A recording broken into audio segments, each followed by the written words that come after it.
inside, the old gods granted me a vision of the way to change reality. In the shadows creeping, can't rest your weary head. No time for you to sleep now, or evil it will spread. So gather all your friends and listen to my tale. Adventure story shaping the magic and the veil. Dragons, devils, demons, and creatures that are fair, and heroes of the north. Just please don't be scared. The heroes are the monsters to the enemy. It all depends upon the way that you proceed. Original GM, we're here to set you free. Come join in the adventure. Who you wanna be? Who you wanna be? We are heroes.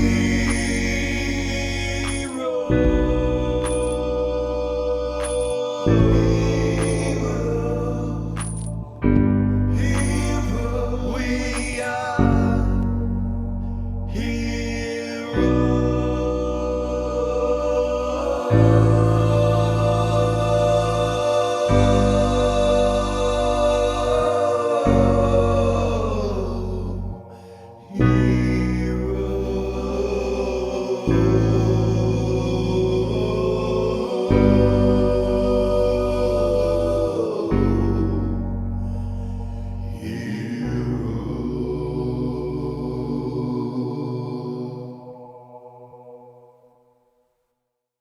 Welcome back to Original GM. I am Hupahu, once again joined with Cikala and Wachi, and here we are at episode 15.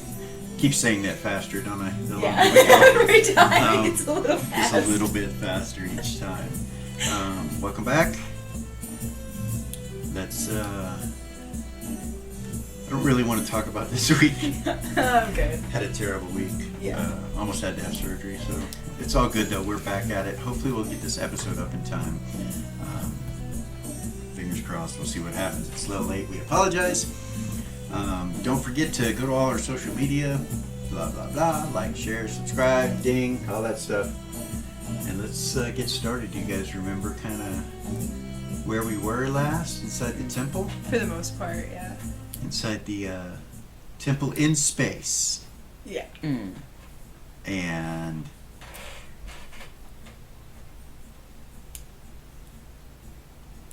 the Nexxus and Larvain have been separated. The dwarves have all come back to their senses. All the ships, you've gotten them food and everything. All the ships that were on the outside are, the temples, your guys', whatever, however you want to say it, quite a few vessels. So, yeah. You'll be able to do that. But however, the most important thing is that the rod was stolen. And stolen by Hedda's, twin, doppelganger, clone, whatever you want to call it. He stole it. And he's gone. And when he left, they all came to their senses. Almost like he was a catalyst to them being the way they were. Most of the temple's taking care of all of those details, and you guys know that you need to go down to Tulof, down to the Dwarven Kingdom. I would say that you guys are going from the north here, but you're not. You guys are in space. So I'm just going to kind of zoom down to the south here and show you the area. Twin Cities, Mithril, all those in the purple. Ilkforge, that area is the Dwarven Kingdom, and the Twin Cities is the entrance to Tulof, or what you guys know is Dwarven for the Vault. And the Dwarven City that's underneath the mountains, the Goldfist Mountains. Now, the door's shut and it's all been sealed and everything. And as you guys are standing there and things are going on, Dusty will appear out of nowhere, out of thin air. Smile at you guys. And I know that many of you have things that you must do, but that we are leaving as soon as possible. So I have gathered the super group, and those that are here willing or wanting to come. Yes. Sometimes it's hard for me to still communicate, even though I was healed of my affliction. I think it's not really a healing. I think it's a way of thinking and being. So if I seem odd, well, you know the rest.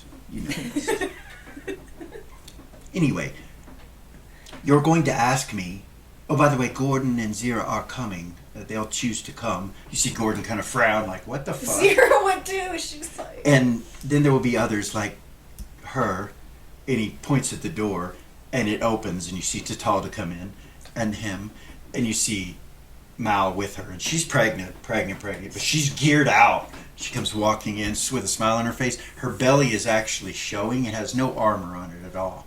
It's just wide open in the air, but the rest of her all has armor. She just walks in. And Mal's like got this look of like he's been arguing with somebody. He doesn't have his normal jovial look. Like he kind of doesn't bounce in. He bounces in like obviously upset. You can tell. Mm-hmm. And others as well. The tall is like, yes, I know, the looks are enough. Leave it. We'll discuss it when the time comes. If this is the end of all that there is, then what do my children have to look forward to? Not a goddamn thing. And this little son of a bitch, and she points at Mal, and he just kind of looks at her like, I can't believe you said that to them, like out loud, was going to come regardless and leave me alone to die with those children. Now, which is the better choice? Enough said. You need a thief anyway. Who's going to go forward? You? And she looks at Lily. No, you need me. You need us. Eris is just like. Gordon's still looking over at Dusty with a glare, like. Oh, and then you see. Trying not to laugh. He kind of relaxes a little bit and turns and looks at Zira. She'll look at him. As always, he's right, Gordon will say. Tatalda's like, oh. She just kind of stands there and crosses her arms on her belly. Mal just kind of looks around and he walks over to where Gorgain is, who's standing next to Lily. Just walks over to him. He's like, good to see you. Gorgain's like, What the fuck? kind of looks uncomfortable for a minute and kind of looks around like somewhere else to go. But he moved away from her. Yeah. On the opposite side of the room. Gotcha. That's why it Gotcha. seems weird. She doesn't do anything. Doesn't say anything. No. She already made her point, I'm sure. And then through the door comes Lucian and Dr. Levitt. And they come in together, and Lucian has a smile on his face, like he seems like you're going on vacation, or holiday or something. He's just got this big grin on his face. And Dr. Levitt has got the same look he always has and comes walking in with his cane. I hope we're not late. And he says, you're exactly how you're supposed to be, on time, Dusty says. As far as the others, would you like me to tell you everyone that's coming to continue? Or do you want to make the decision yourself out loud? Tell us, Dusty. Eris I mean, I would hate for someone to change their fate by me telling them.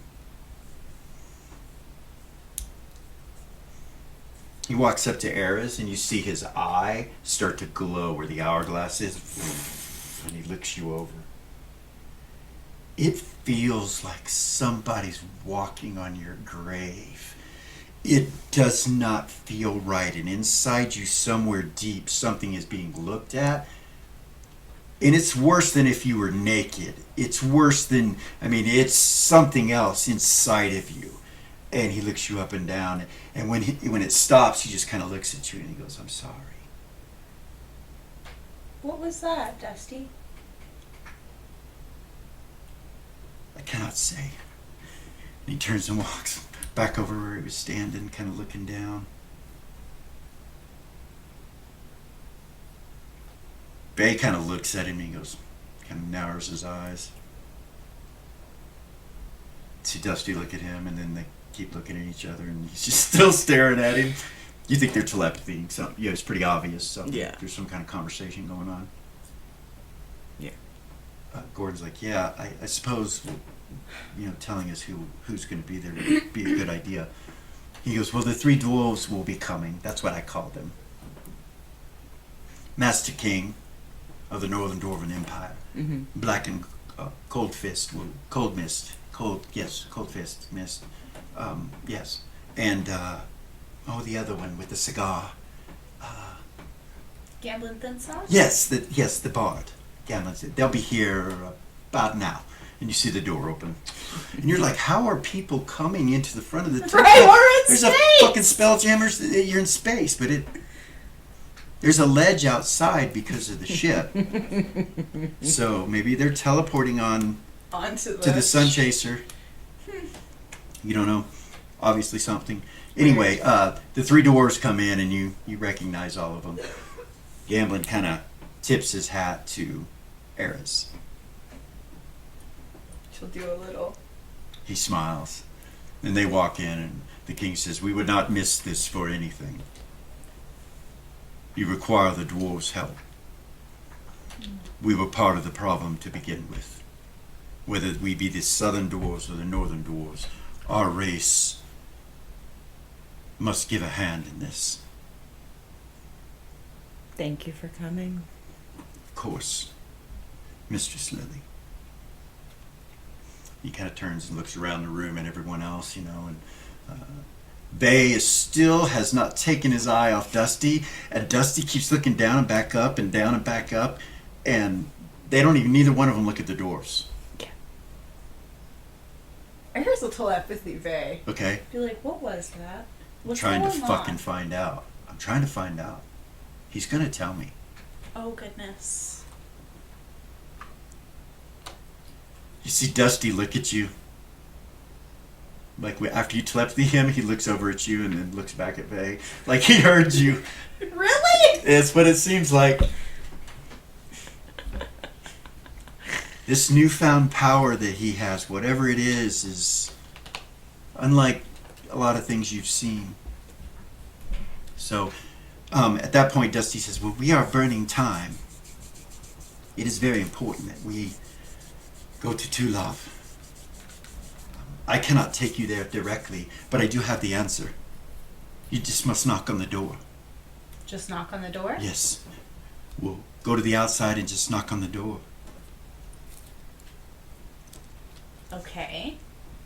Is there anybody else who's coming?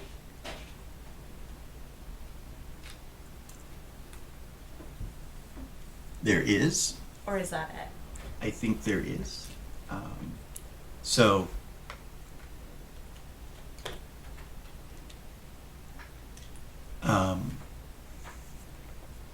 from a back hallway, you see a shadow kind of move, and you see Sabian come out of it. And you see Dr. Levitt kind of smile. And the two of them look at each other. Then you see Lucian look at him like he's a target. And he starts to move towards him, and you see Dr. Levitt go like that, and he stops and looks at Dr. Levitt and then steps back. And Sabian continues to come into the room.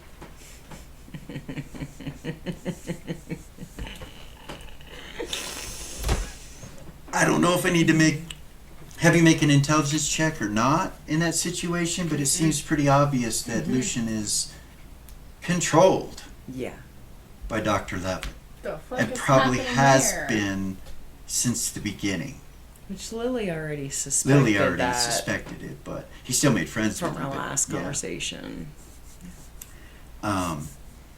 Yeah, so Sabian comes in and he just kind of flies up and looks around at everyone, He's got this look of dread on his face, and he kind of looks over at you guys, and kind of the same look Gordon has. When you look at Gordon, he's kind of got this disgruntled yes. That's the only way to describe it. Like, of course he's gonna go, but fuck. And that's the look Sabian has. You remember the last time you spoke with him, he was really excited about it. He was. He was like, if I finally get to die, or whatever, What the hell happened? I don't know. And I should have made the list, but Tuffy, out of the group that's there, you could see everyone right here that's going. Alex comes up, he's the last one. And Dusty says to everyone, it will probably take you about 15 minutes, all of you, to do the things that you needed to do before we left.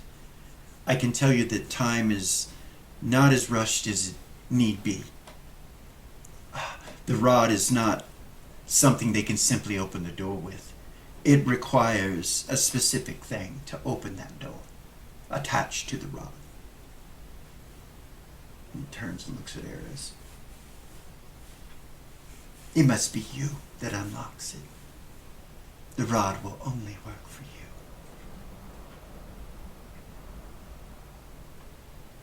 And then he turns and kind of looks back at everyone. You see Vay get this frown. She kind of smiles. She smiles. He looks at you like, what the? Kind of confused look on his face.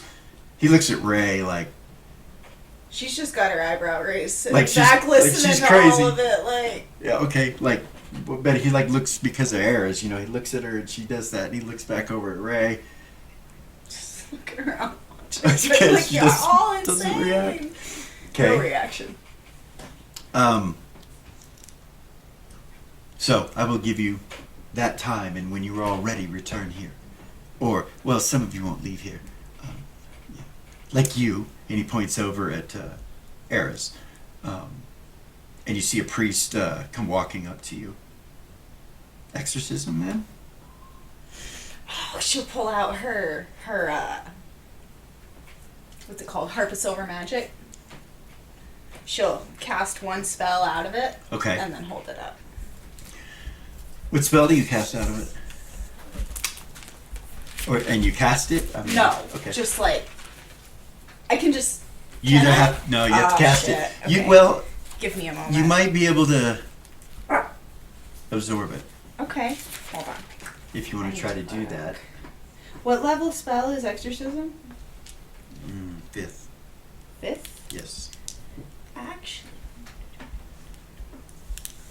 Actually, I can fit it without casting anything out of it. Okay. Oddly enough, I have just enough spell slots open in it to do that. So it seems that Dusty knew you wanted an exorcism in that. And you know that. the priest comes up and casts it into the silver harp that allows you to do it as an area of effect. Badass. It goes into the harp. You have it there now. She'll smile and tell the priest, "Thank you." Of course. And then he begins going around and casting word of recalls on everyone in the room. If you already have a word of recall on you,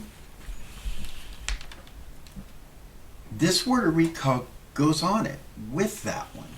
You've never had that happen before. Anytime you got a new one, you got a new one. And the other one was gone. It just doubles up. Doubles up. Wow. Strange. Okay. What does that mean? Smiles at you, at each of you. I don't know, do you say, you don't know. You don't know. You can talk to him. He's doing it. He's doing it. So.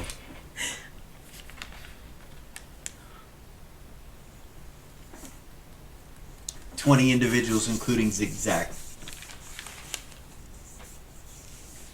Did he put one on Zigzag? If he doesn't, she'll. He does. Yeah. He lets him. He seems pretty comfortable now. You can tell He's calmed down a little bit. Well, he's lived in hell for a long time, and no one there is nice, no one there is calm, no one there is loving, or there's no friendships really. And so it's been a culture shock to him, but he seems to kind of settle down to it a little bit. He Nice. still rides on your boot, though. Doesn't weigh hardly anything. Like, you can hardly feel him there. That's awesome. I love it.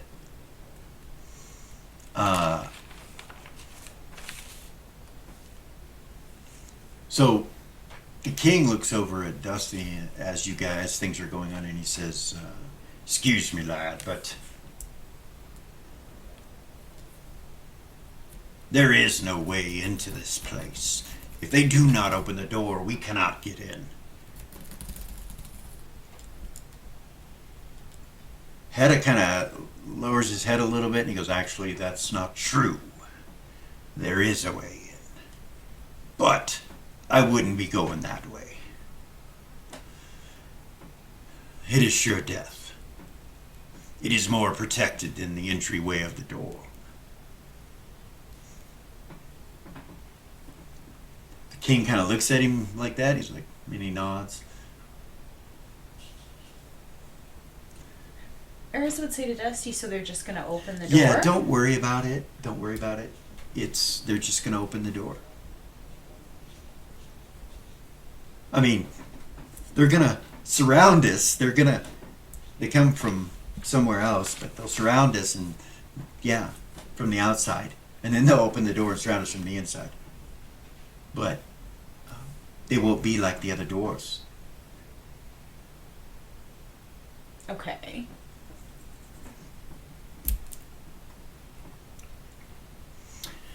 I shouldn't tell you too much. I know that many of you are desiring answers, but it is very important that I preserve as much of my magic as possible for the encounters ahead. And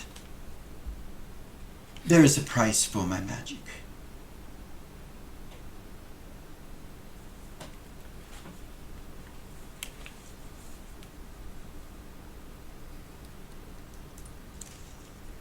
Everybody just kind of stares at him, when he says that. Real quiet. Everything's... Sabian pulls out a couple scrolls and starts looking at them.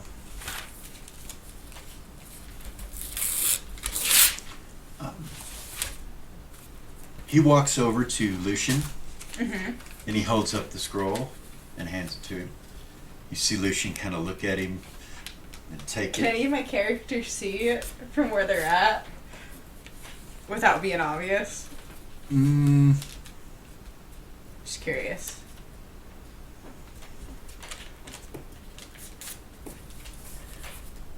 Yeah, two of them actually. Erez and Zira. Zero, look. What is it?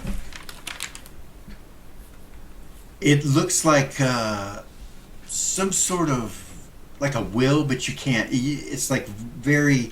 It's too far away to tell out details out of it, but it's close enough that you can tell that it's like ownership or something, like an ownership title or something of that nature, or some kind of patent of some importance. And he looks at it kind of confused, and then he kind of looks back up at him, and then he pulls out a bag and hands it to him. He goes, "Thank you, job well done." And you see Lucian kind of take it and looks at Dr. Levitt. Dr. Levitt is smiling. He's not laughing, but he's like,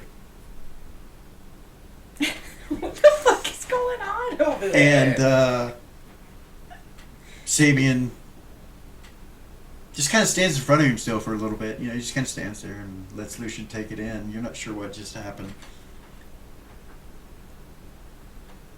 And that happens while this is all going on. Is there anything that your characters want to prepare or do before you go to the south? Yes. You have about 15 minutes. Yes. Lily will take off her hat, Telepathy Rabbit, and Bella at the same time. Okay.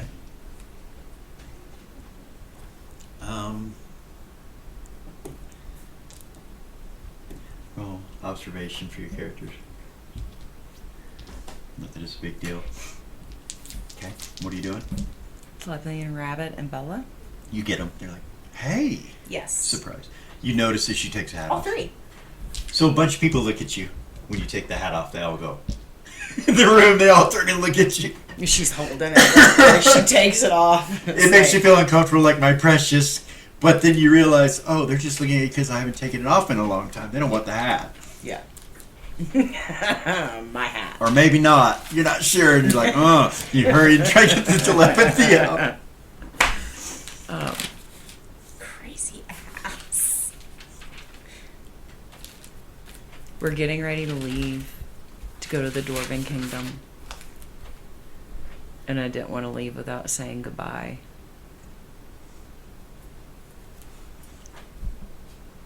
They come into the room almost immediately after you say that, and you see them come running over to you, and they hug you. Both of them. She does first, but he kind of walks up behind her, and then he hugs you from the side. You find yourself between the two of their heads Yeah. as they're hugging you. Bella says to you, it's always an intention. Your love is palatable. It does not require you doing things. You're so honest and so sincere. Thank you for everything. And she says, but you'll be back. I love you. I love you, Bella. Rabbit like hears all that and lets her get through, and he goes, ditto. And he pats you on the back and says you were too. probably the only mother I've ever had. Oh. I love you too. He kind of steps back a little bit and looks at her, kind of looks down, and she goes, I don't like long goodbyes, and you have things to accomplish. I do. And she turns and she runs out of the room, and he kind of looks at you, You're good. and he goes after her. You still got the hat off.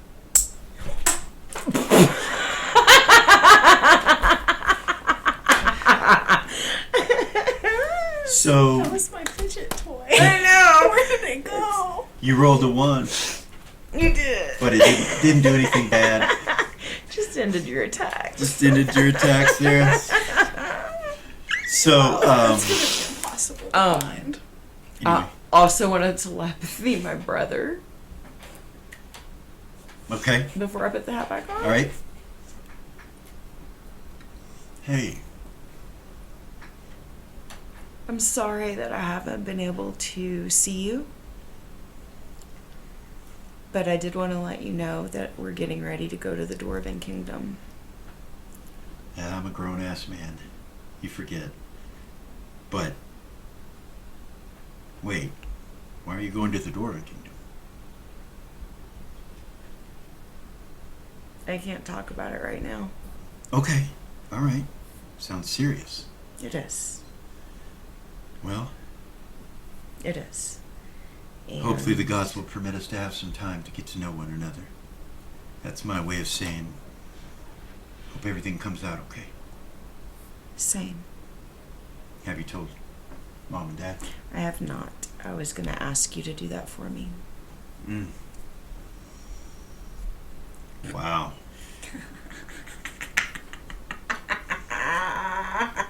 Okay, you owe me one, so come back.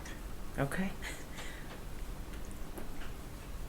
Nice, Lily. That was a good one. I know that Mom will try to stop me from going. And I have to go. I don't know. Mom probably already knows. It's Dad that would probably try to stop you. That too. But anyway, he hasn't tried to stop you yet, so maybe not. You're a grown-ass woman after all. Yeah. Right? Kind of giggles. I'll see you soon. Okay. If you need anything from me, let me know. Okay. Thank you. All right. Put the hat back on. Feel the power come back to you, like protects you, but not from the Nexxus evidently all the time for some reason. It's been the only thing that's broken through at any time. But it was because you did something. Yeah. As long as you're not doing something, this hat has protected you. So you put it back on, all those powers come back to you, and you feel safer again. And see Lily just kind of stand there with her hand on her hip, and, you know, with her attitude. She puts it back on. And, Zira's gonna telepathy Havoc. okay, Be that's like, a good thought. Yeah. Be like, brother, got some news. Mm. We have to go to the Dwarven Kingdom. Oh, You know what that monk told us. yes. We have to go take care of this. You want me to stay? Yes. As you wish, my queen. Thank you. Shall I? Do you have any orders for us?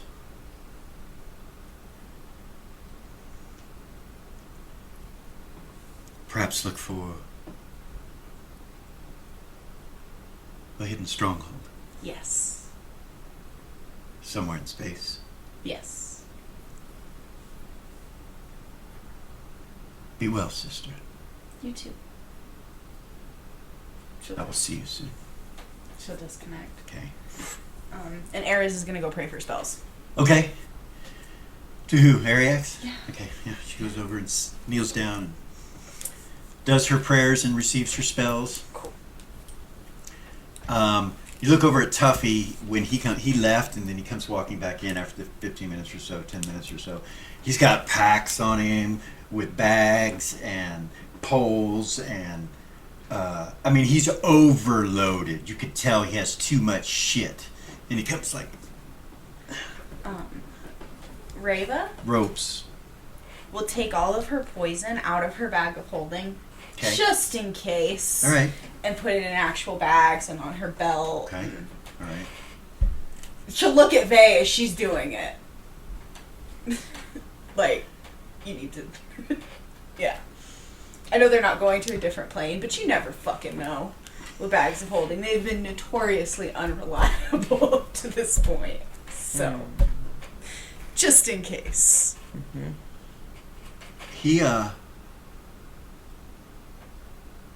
He'll pull his out. Yeah. You see him pulling vials out.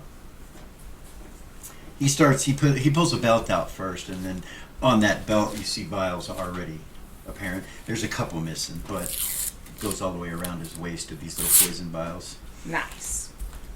All right. So, is anything else your characters want to do? Yeah, Lily will try and help Tuffy with this stuff. He goes, "Oh no, it's okay, Lily. I got it. Haven't had to do this in a while. It's good for me. Yeah, I mean, you never know what could happen. you don't. We're here for you, Eris." She'll smile at him. So, Tuffy, I have a weird question. Yeah. This sensor is dead for like the next 23 hours. Is there a way for it to be recharged? Not that I know of. Okay. It's not ever been an issue. Sabian looks at you, he goes, "I can recharge items, even ones such as that. But it requires your willingness for blood magic. Most people are not willing." What does that mean? Raises an eyebrow. Says, You are a mage, right? Yeah. Yeah. You do not know of blood magic? Oh. My studies are very focused. Yes, you're what we call an elementalist. Conjuration summoner. You see, like, Dr. Levitt start to look at him and say that. You could tell he's getting ready to say it, and you say it, and he goes, "Oh, yes, yeah, oh. So you can summon all sorts of things. I never, wonderful." Yeah. But the trade for that means that I don't get to learn about much else.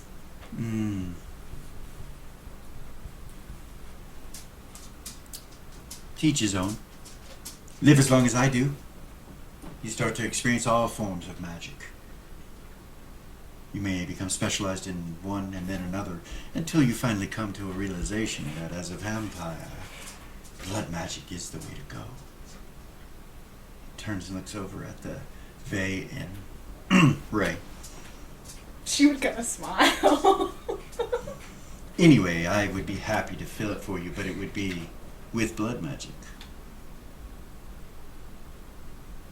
Might have other effects, but still the same. Side effects, like as in fucked up artifact side effects? No, I would dare not say something as drastic and serious as that, depending on the artifact, you know. There are some that have no ill effects and have killed gods. And he turns and looks at Vey and then looks down at his blade, and Vey's like, kind of puts his hand on it. There are legendary artifacts of all sorts, and I can fill most of them with blood magic. Any blood mage could. Anyway, Dr. Levitt could. So would that change the nature of the item? It changes the nature of the effect. What is it that you're wanting to fill? And you see him kind of walk over casually towards you and look down at you. I'll hold up the sensor. Mm.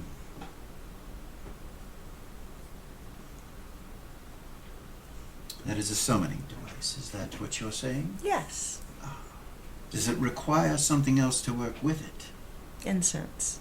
A special instance? Yes. I could do it upon that, therefore it would not affect the item itself. Okay. Yes. Okay. Cool.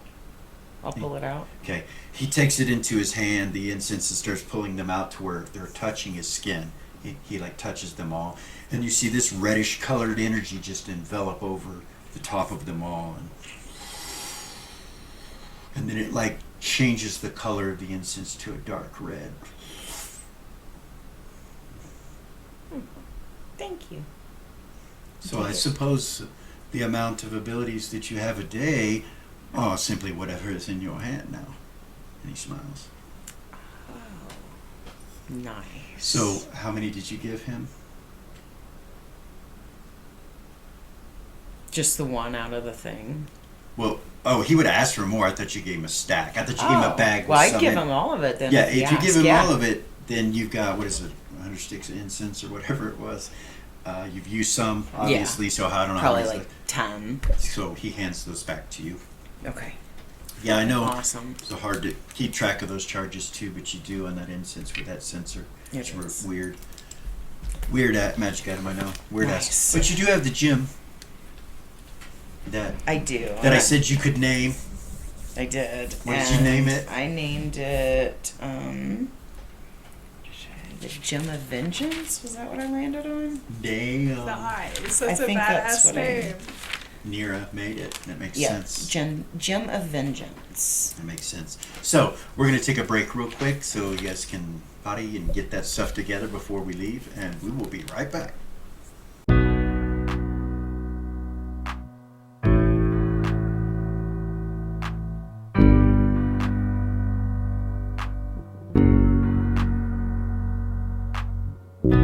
There's a gift inside the old gods granted me, a vision of the way to change reality.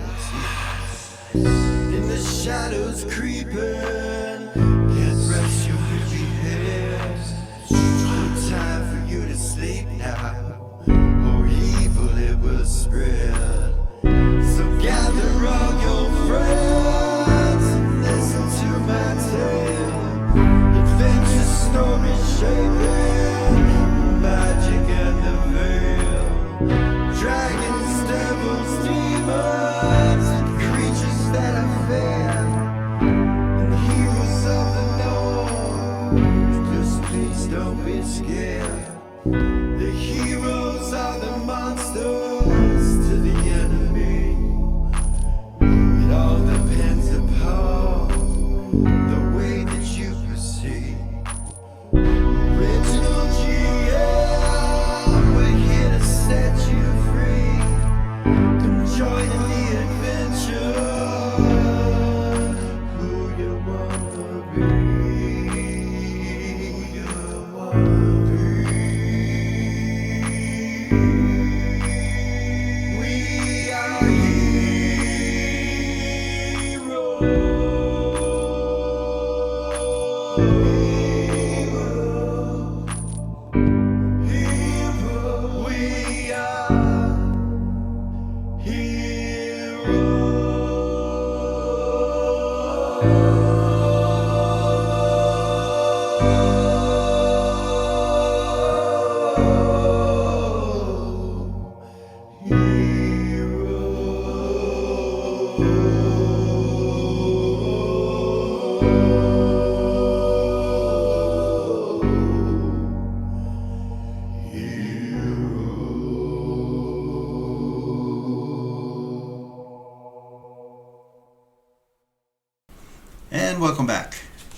You guys ready? Yes. Dun, dun, dun. Okay, so Eris is going to telepathy her daughter and her son. Okay. And say, hey, I just wanted to let you guys know that me and your other mother and your father are all going down to the Dwarven Mountains. And I don't know if you guys will be able to contact us while we're gone. Well, we should say our goodbyes then. Yeah, we're at the temple in the main entrance room. Okay. They come walking in shortly thereafter and come up to you and start hugging on you. And She'll hug them. Zarin doesn't. He just kind of stands there and he's like, so what are you doing? Where are you guys all going? Dusty says, don't worry about it. It's very important that we do not discuss anything before we leave. He's like, oh, okay. That sounds serious. Dusty says once again, we cannot discuss whether it's serious or not. Please respect that. All right? She'll walk up to Zarin and give him a big hug. He'll hug you. Yeah. Yeah, so you say your goodbyes and Mm-hmm. they seem to be kind of just shell-shocked by the whole thing. You know, like, what's going on, you know? Yeah. And they look over at Tuffy, see him with all his stuff, and he's still just like, he's partially sweating. He's like, already. Mind you, the old days, a little bit with him carrying shit. Yeah. And Gorgain will finally go over and grab a couple of the bags off his shoulders and not even ask him. And he's like,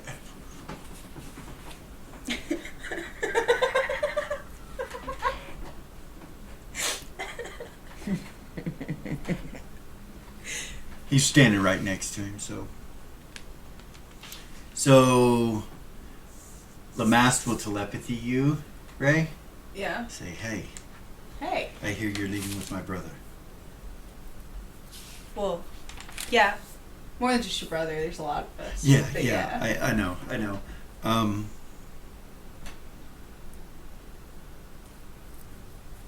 Do you want me to come? Do you want to come? Can you come into the sanctuary for a moment?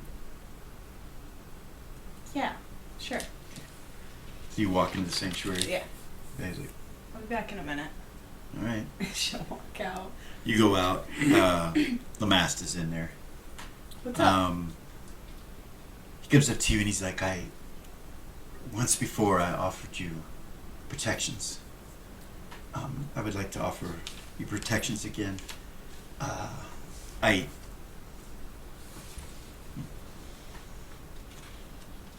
think you being in this world is important.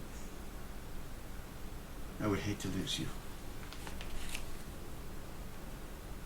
Okay. He starts to cast. You see this blood magic come off of him, and he walks over to you, and then he just kind of reaches out and slowly touches your cheek, and you feel this magic go off. Goes out from your body and from him. And then you see him kind of pull away, and a piece of your hair goes with him. You feel it get pulled. You see it kind of glow a red color, and he puts it into a little bag. What was that? Your immortality. Not that you need it. What? If something happens, and you do not come back, I can bring you back to this moment here. And frankly, you won't remember that I'm kind of into you. So if you make it back alive, now you know I'm kind of into you. And if you don't make it back, then I guess I'll have to have this conversation, somehow find the strength and guts to come up to you, the most you. Anyway. She'll grab both sides of his face Okay. and kiss him. Like real aggressive. All right. He's like kind of shocked, and you see that it is Terrible Kiss because he's like, and then you just push him off of you. Okay. He kind of looks at you, and then he looks shocked at first, and then you see him smile. He's like, come back. I'll try. She'll turn around and walk out. Okay. You come back into the room. So everybody's kind of done their thing. Valia, yours really, I don't know, is there any tie to this earthly plane that you know? Nothing? Your Nobody? dad, maybe? Oh wow. Yeah. Actually, it's. The king of verb? I totally forgot. He's gonna lose his mind. He is gonna lose his mind. Do it! Yeah.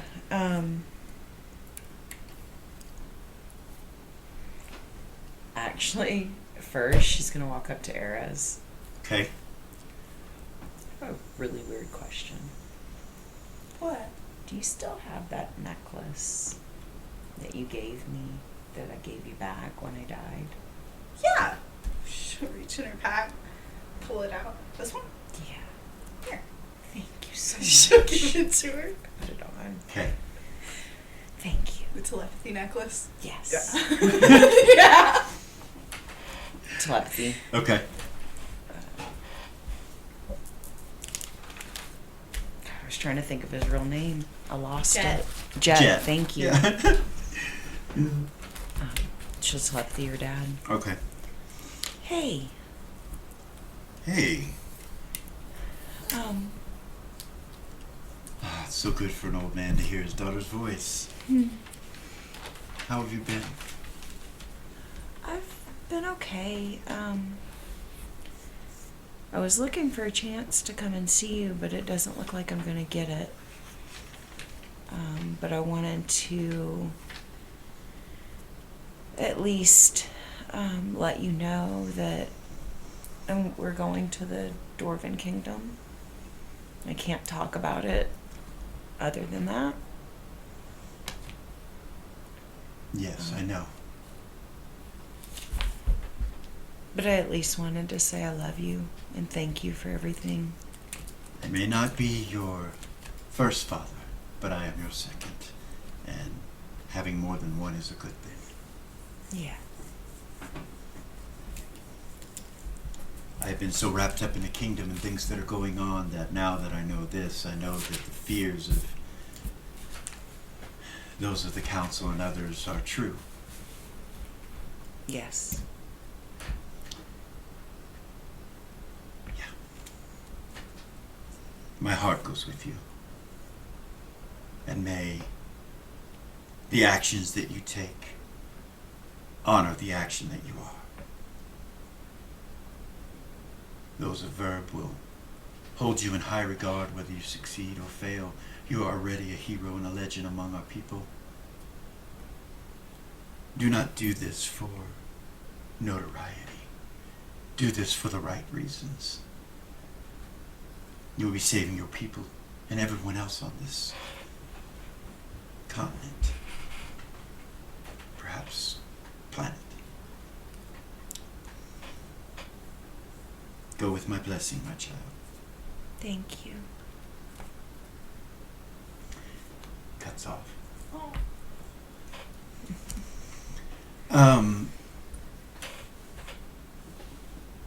You have a feeling come over you from Valk that what you have done is okay, that it is okay, that you are not enemies and you are not hunted by her. That there's some sort of healing that's come to her. And you realize she's been brought back to normal now that Larvain went back up into Elysium. So you're pretty sure they're not gonna come after you. Okay. Let's see, so that's it, I guess. You guys are all done? I think so. Okay. Dusty, when you all gather together, walks towards one side of you all, just like that, and casts a spell with his staff onto the ground, and it creates a spinning magical circle around everybody in the color of yellow that goes around you, and you feel yourselves disappearing and then reappearing not long after that.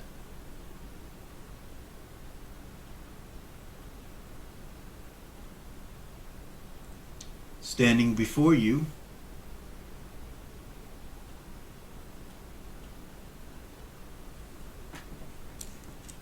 that is the top view down, of course.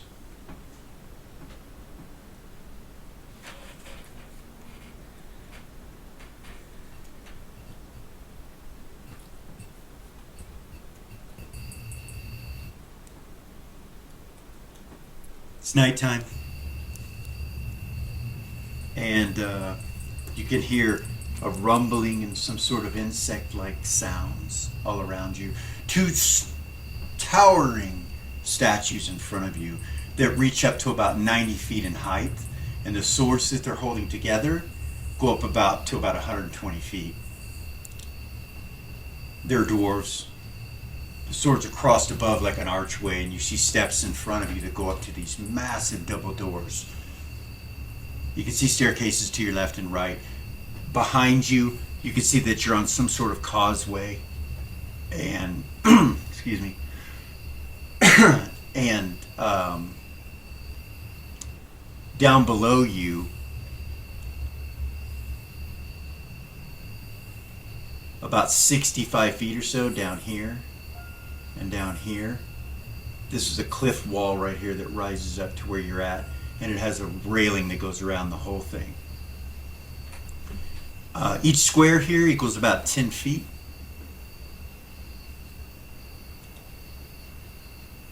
$10 Yeah. Each square is about 10 feet. 10 by 10.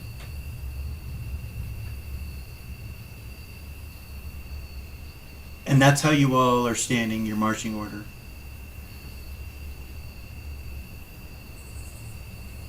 Talda and Mal start to kind of look in front of you guys and up to the door. They slowly start moving that way. Talda or Mal looks back at Dusty, and Dusty nods at him. And looks like the whole group just kind of moves in that direction up to here, up to the door. And Mal turns and looks back at you guys. And he says in a very soft whisper, and Dusty nods at him, and he reaches up and just goes, he grabs this huge iron circle and tries to use it. It's a knocker, looks like, or two handles for each of the doors. He tries to lift it and he can't. He's like, Ray will step up and try to help him. what's her strength? It's a 17, 18? Hold on. Gosh, I know that. Goodness. 18 double O? Yeah, you grab it and you're able to pull it, but it's heavy and you're like, boom. You just do it once? Yeah. Okay. Just step back into your position. All right. Mal kind of looks at you like, what the fuck? And then turns back at the door. You guys can hear some footsteps shortly after that. And out of nowhere, you see dwarves surrounding you. They come from behind where the statues are and just kind of surround you guys. And the doors open to Tulov. They open up and light cascades from inside of it, and you can kind of see there's a lot of shadows, but there's dwarven statues running in a line all inside of this place.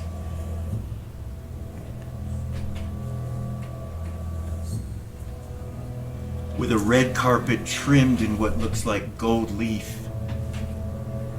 And there are dwarves here. The dwarves that surround you and the dwarves that open the door don't have any of the blackness in their eyes. Well, that's good. They look at you and they say, enter. And they just kind of stay in front and back, and you guys come in. Some of them stand off to the right and the left of the door, or the doors.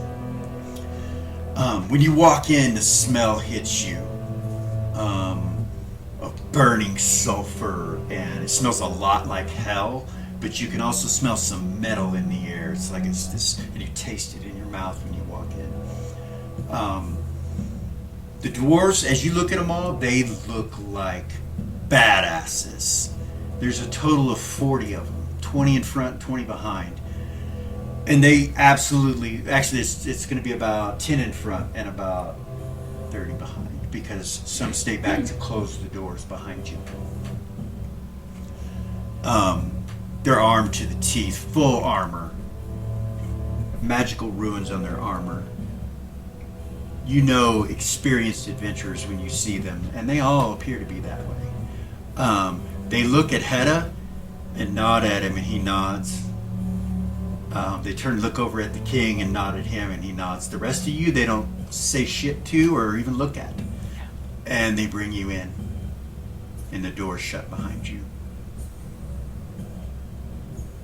You can hear in the air wind going through these caverns, and as the doors shut, you hear the wind just kind of go and just stop. There's like no air, no blowing wind in here. You're like, what the fuck? To your right and to your left, it's dark, and you see these pillars with statues in between them, and statues up ahead in an archway with torches on the wall. Back in these corners, this darkness is so thick, you can see areas that are lit up bright, but most of this area is thick with darkness. You know by line of sight and experience that this is magical darkness that's back there.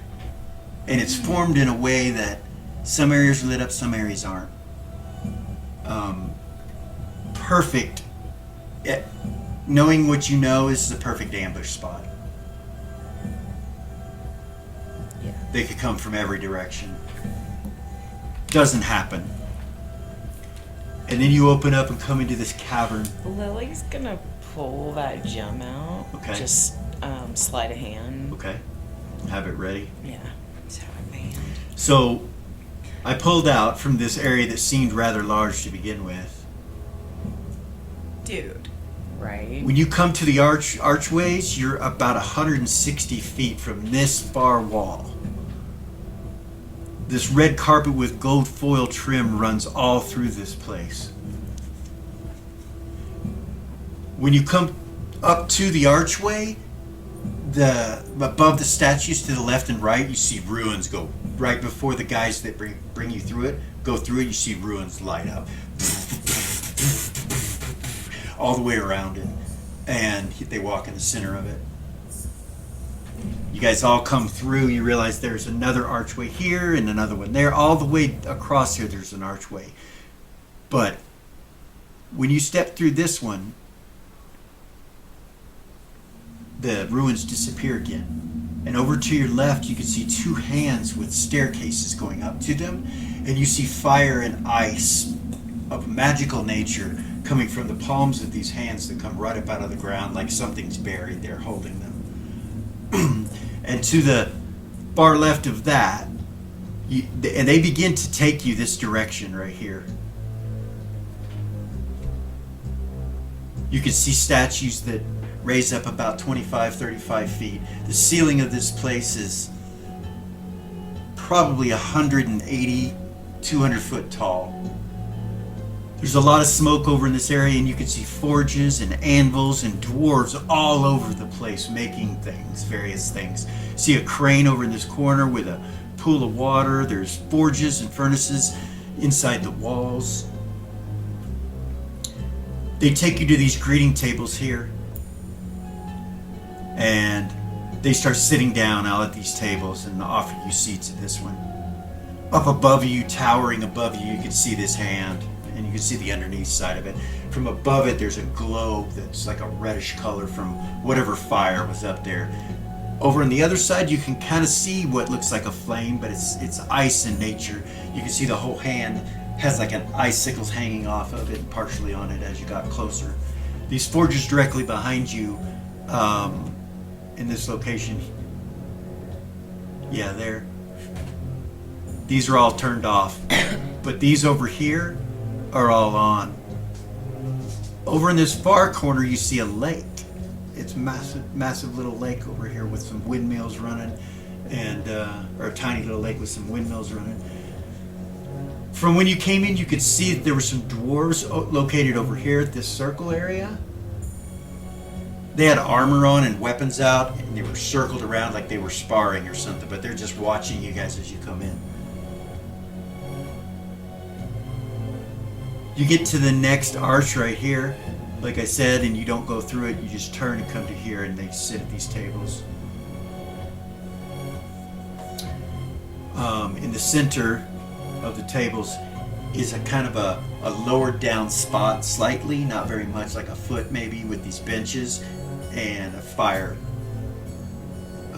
like a campfire in the center of it, just burning with embers. Pretty smoky over here, by the way. And the temperature when you come to sit down at these tables, and they're made of granite, the chairs too, but they have padding on them as well. It raises up about 15, 20 degrees when you guys come in this area. It's hot. All the doors that are working and the cranes, crane operators, different people, they don't turn and look at you. They don't even look at you. They don't stare at you. You know what I mean? It seems like they're just working, not really paying attention. Hard, working hard, sweating. The dwarves that bring you in here, when you guys get sat down, there's candelabras on the tables that are burning with this flame. When you get sat down at the table, you realize that your gem is really warm now. You're holding on to it, and it seems very, very, very warm. And it almost has a pull to it. Like as you're holding it, it's not like, but it's slight. And it pulls to the corner of this room over here by this crane that's dipping out whatever flame ember onto the ground here, which looks like lava that's cooled partially on top.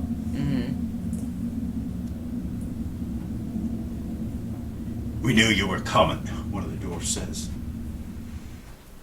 Of course you did.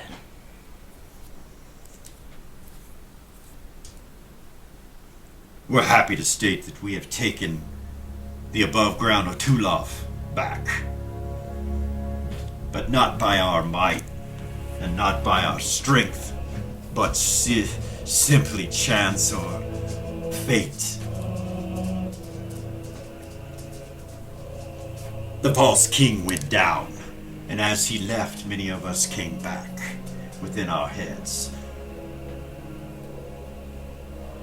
We sealed this area.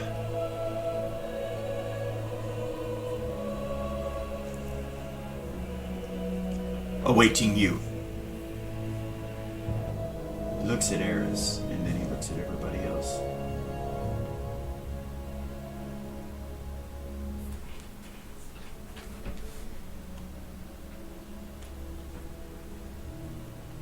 Whatever services we can offer, we will. I must tell you that the closer you get to this, the less your magic works. You will need to rely on skill and hard fact and material. You see Tuffy kind of smile. He looks over at you guys like, see? See? Gorgain puts the bags down and he sits in the chair and others start sitting down. You guys sit? Yeah. Still really hot. I'm gonna go stand behind Gorgain. Okay. Eris won't sit down completely. She'll just lean up against one of the chairs so that she can see the dwarves that are over here talking to us. Okay. Alright. They didn't sit.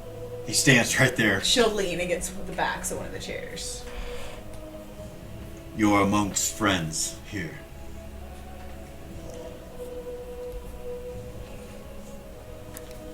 The armor and the weapons that we make here will work on deeper levels. Artifacts will work on the next level down. We know that. How much deeper they will still work, we do not know. But the equipment that we make here also works on the next level down. So I would assume that artifacts probably work deeper. But your other magics will have no effect. Unfortunately, those of spellcasting nature will have no magic. He just kind of looks around. Even out of items and scrolls? He looks over at one of the doors, who kind of looks at him and nods, and he goes, yes.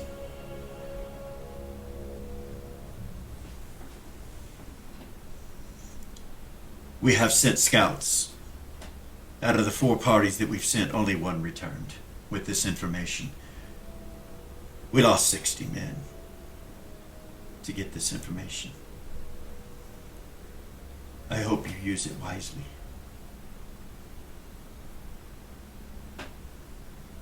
In honor of their sacrifice. You see them all kind of. I am Jera, captain of the King's Guard. I know who all of you are. No need for introductions. Our dwarven priests have found all the answers that we need. That is why the door was opened for you. It could only be opened for you. He looks over at Ares again. We know no other way than for you to release him. We will prepare so that our people are the safest they can be once it comes out. We have constructed different devices to hopefully seal us from it.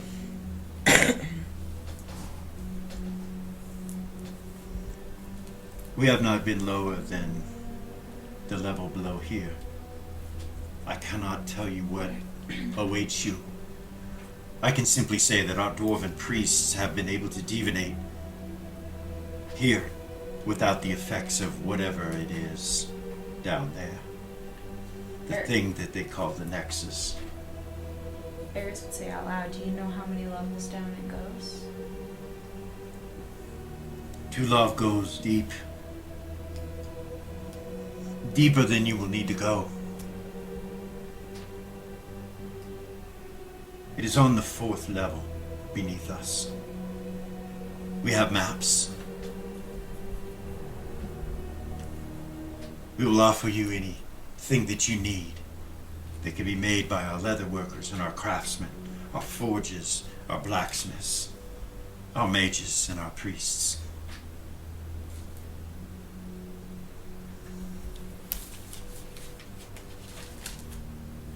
It simply left. And it left this. And he holds up the rod.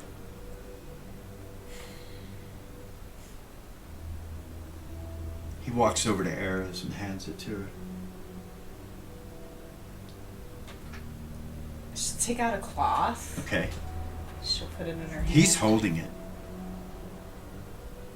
She'll take it. Still with the cloth? Yeah. Okay. When he does that, you see magic come off of it from his hand, like. Yeah, I fucking knew better. I fucking knew better. I knew better. Tried to trick me. I know better He than tried to to trick touch you. the shit. No, you. Yeah, no, you're holding it. It's like what ebony or ivory would look like. That's what it looks like. You know, the description I gave you before, like it's been painted red over that. Comes to points and has talons coming out of it and different gemstones all over it.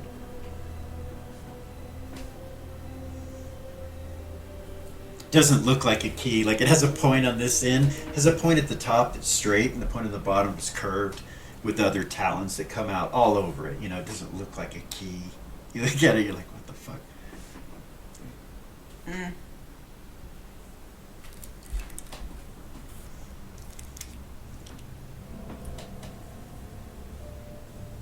So, all the items that you have currently that are not artifacts that you would like the dwarves to make for you that are armor, weapons, arrows, you know, that's included in weapons.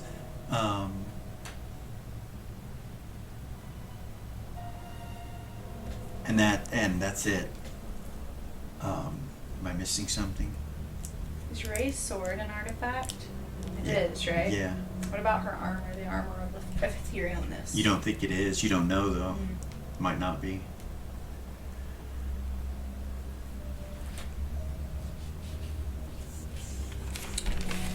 So if you want something made that's in that category, Okay. they can make it equal to what you currently have. Actually, they can't go above +5, but they can make +5 shit. Non-magical. Yeah, some of you. No, That's amazing. No, it's magical. It's magical? It's magical, but it's +5. dwarven magic. It's probably better than some of the stuff you guys are wearing. Some of you only have +4, +3 shit that you even to your high level. Yeah. Yeah. Oh, so the other thing was protection rings, and they can do +3 to saves and +3 to arm class, +3, +3. They can make those rings. They can also put that in the form of, that was the other thing I was forgetting, the form of a bracelet or an armband or a collar, choke collar, or whatever it is you want, But it has to be made of the materials that they can make it out of, which are metals and leather. Okay. Do you want us to name off everything or make a list and No, give it to you? no. I will just say that you have that item, but in dwarven construction. what Okay. about Now, if it's an item that gives you magical abilities, that's not included in this. Like, they can make the armor that you're wearing, but they can't give it etherealness Right. or any abilities it might have. Okay. But Okay. most things that have abilities, more than one ability, are artifact or relic in nature usually. Right. Usually, Okay. right? So what about Lily's black dragon skill? Zira has black dragon scale too, and Eris has white dragon So- scale. So they could put dwarven magic on those. Like I said, it's armor. You know what I mean? So yeah, they would have to call in a specialized craftsman to do that, but he comes in and he can do it. So yeah, Alright. so anybody that wears dragon scale, which is a lot of you. Yeah. Gordon wears it. Kira wears it. Eris wears Eris it. wears it. Lily wears Dragon it. Wars. Yeah, Yeah. the Dragon Wars. Fuck yeah. So Of course we got dragon scale armor, come on. yeah, skin them bitches. So that takes quite a while. Dusty will come up to Eris to say something to her, and then behind you see Gordon walk up to you, and Dusty's like kind of stands back away from you and kind of turns his back to you, and Gordon comes up. You see Vay turn and look at him like as he's walking, because he's walking aggressive. Fast. Not Yeah. necessarily aggressive, but fast. And She'll just face him and look okay, at him. okay. He kneels down to you and then he whispers into your ear. Can we talk? Of course. He turns and walks away from the dwarves and everything. And he walks over to, I know, right? He walks over to this area over here. Soon as he gets in this area past the statue, kind of it's about 10 feet away or so. Enough that nobody can hear noise. About 30 feet away, I'm sorry. Enough nobody can hear the noise. It gets cold. You walk into there and it's like an air conditioner. You're like, it's just like a breath of fresh air when you walk through it. Nice. Nice. Um, When Vay's at yeah, work, they she'll just walks. He she'll just nods nod at you. him. He nods at you. He's like, it's cool, man. Okay. He's like, I just didn't know who it was. He says in your head at first. You feel safe down here? I'm fucking on edge, he says. That's relative, I think. When Eris leaves to go talk to Gordon, you see Vay take this powder out and put it on the table. And he pulls the straw out and goes, you see him put it away. Hedda kind of goes. Vay kind of looks at him. It's not what you think it is. Ray would telepathy him and be like, is it what I think it is? He turns and looks at you and smiles. I kind of want to try Then that. you see his eyes go. And then he starts looking around.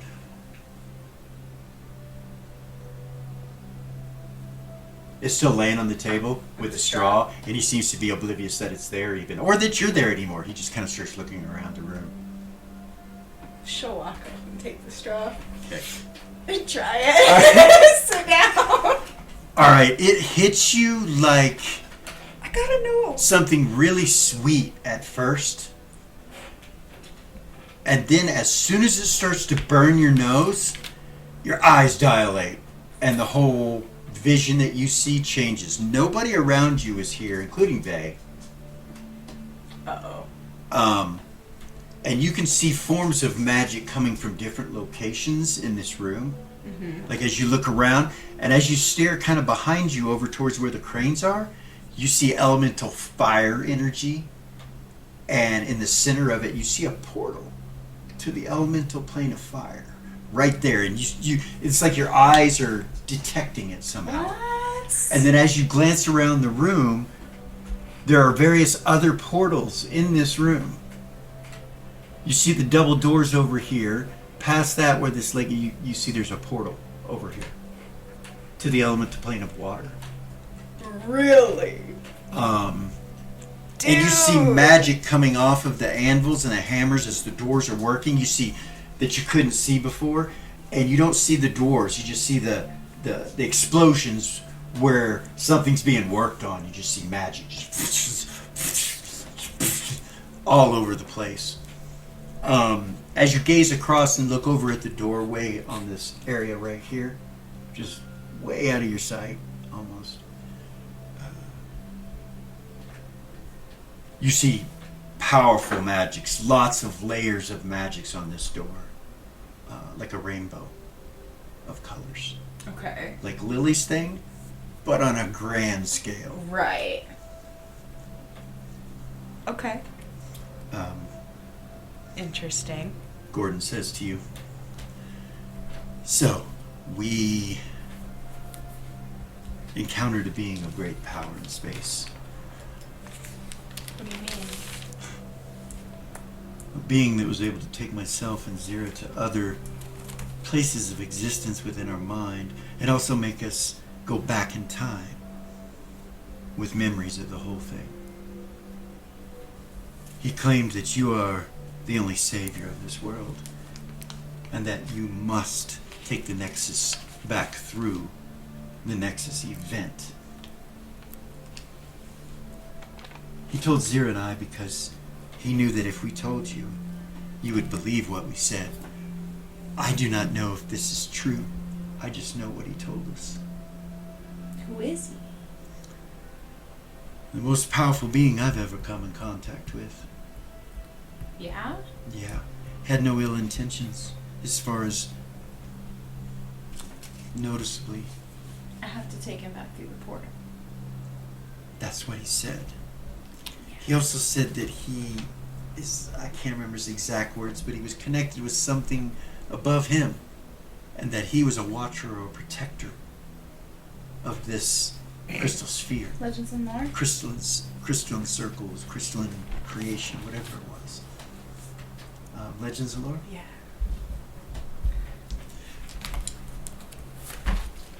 About this being that he's talking about? Do I have enough information? He tells you look like a monk, is what he tells you. Dressed like a monk. And Are you fucking kidding me? 00. Oh. My Legends and lore is 99. So you missed. You know nothing about this being. The dice gods Not did even a little not smidgen of want me nothing. to know shit. Okay. Yeah, she would tell him. I have some theories about that, but I just can't quite wrap my head around it all.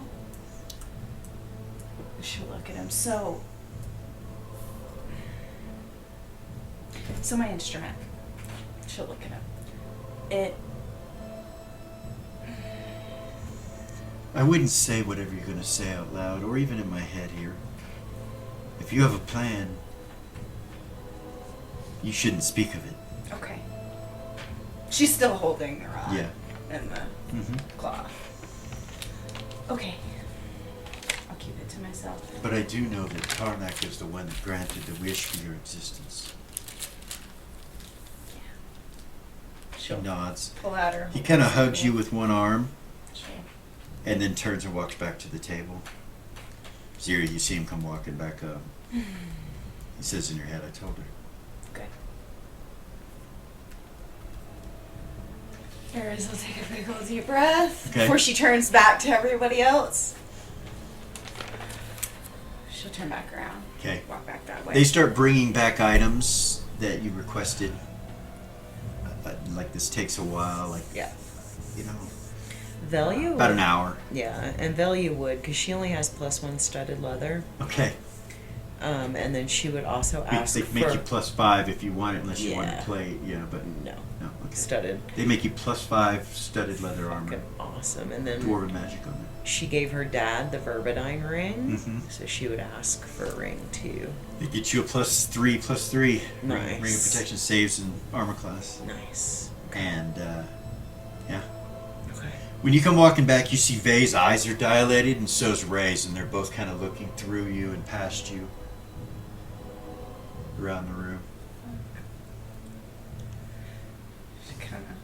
She'll walk over to Dusty. About that point, you feel it coming back to normal. It doesn't last very long. Okay. And your eyesight comes back.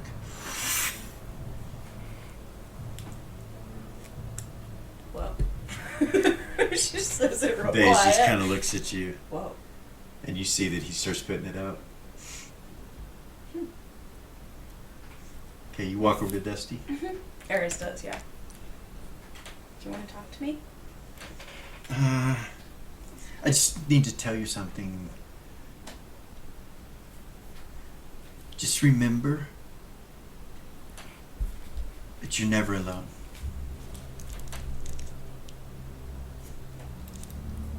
And I'm not being mushy and saying I'm your friend and I love you.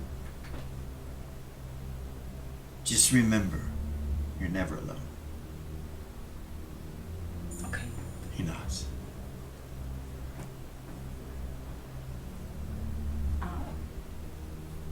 And then she'll turn around and she'll walk up to Velia. And she'll be like, hey, can I talk to you for a second? Of course. You had this. Hmm? You had this. She'll hold up the rod. Mm-hmm. What's gonna happen if I touch it? It's gonna try to take you over. Nod her head. There Okay. are, I think, 9 souls in there. Yeah, I was able to speak with one of them. But if I hadn't have been what I was at the time, I wouldn't have even been able to touch it. It would have taken me over. The only reason I was even able to hold it and correspond with it is because I was immortal at the time. To have Okay. the power to be able to protect myself.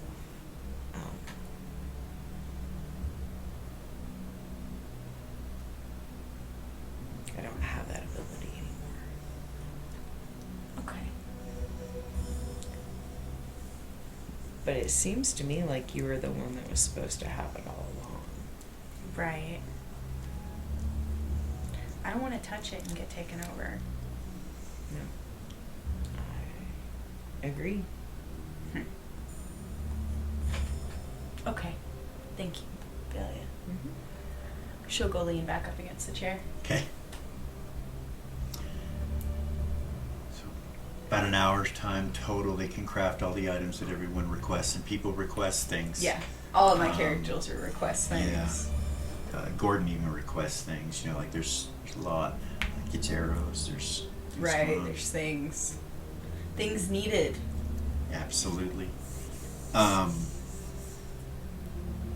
Jera, the captain of the guard, after you guys kind of get settled and talk and stuff like that, he says, we would very much appreciate it if there was any way that you could retain or transmit information back to us. That would be greatly appreciated, even if it meant one of you had to return. The more knowledge we know, the more we know about how much time we have to prepare, things of that nature.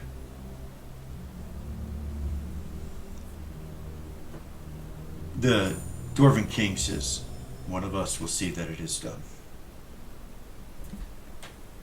He nods at him. You have to understand our people have lost their king. And then the next king that took the throne took it with the grandest of intentions and brought with it great peace and harmony among our people. As the days passed, he changed to what he is now. He is a false king. And now we are left with no king. And only this band that you see here. You look around, there's probably 200, 250 dwarves total in this room.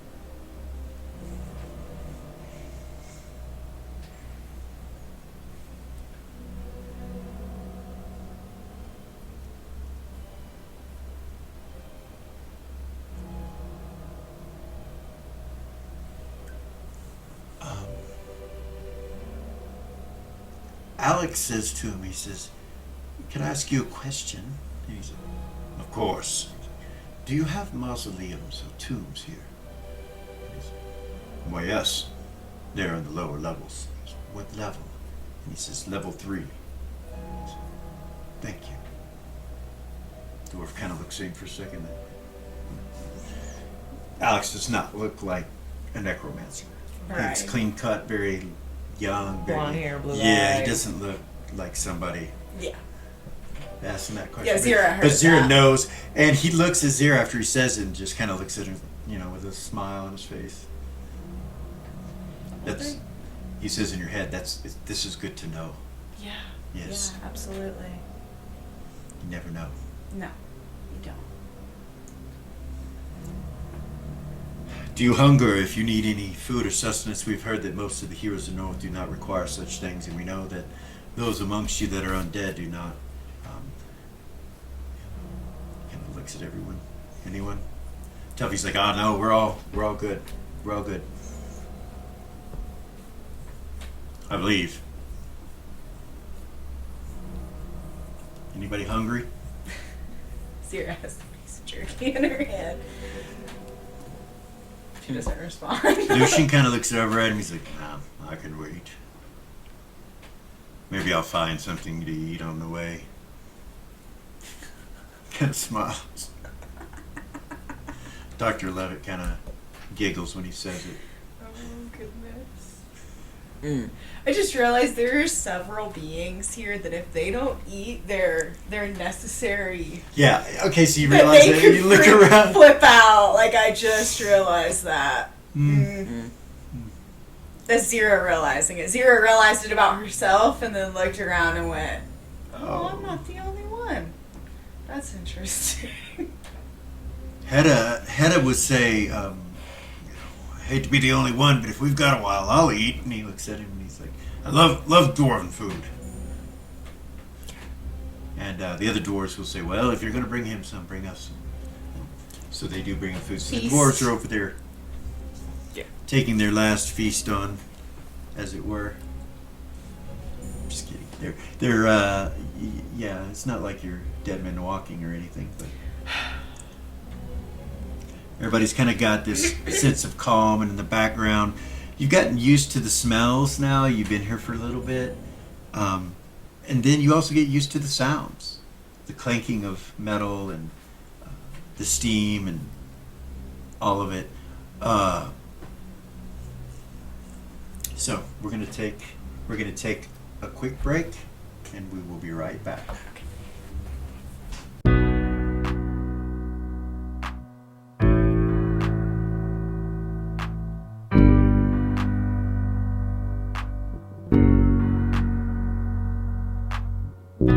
There's a gift inside the old gods granted me, a vision of the way to change reality. In the shadows creeping, get rest your weary head. No time for you to sleep now, or evil it will spread. So gather all your friends and listen to my tale. Adventure story shaping magic and the veil. Dragons, devils, demons,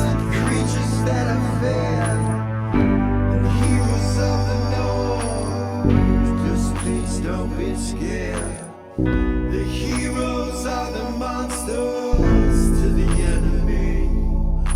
It all depends upon the way that you proceed. OriginalGM, we're here to set you free. Come join in the adventure. Who you wanna be? Who you wanna be? We are heroes.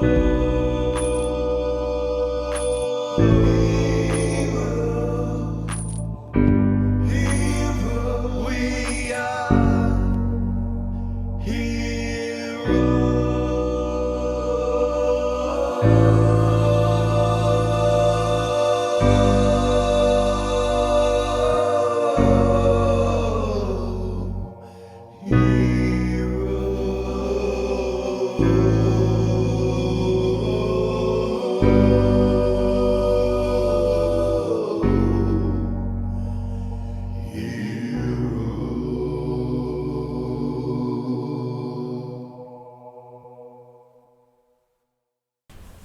Welcome back.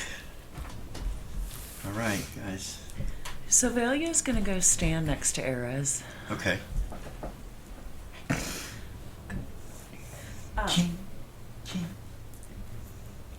Ares would have asked them to create some type of like holster or sheath or something that she can put the rod in Okay. on her belt. They can do that. Okay. And she'll put it in it. All right. You go over to her. Valia? Mm-hmm. Yeah, she's just gonna go stand next to her. She's gonna Okay. say anything. She's gonna She doesn't say stand anything. next- She just Nope. stands next Yep. to her. They kind of looks at you and smiles.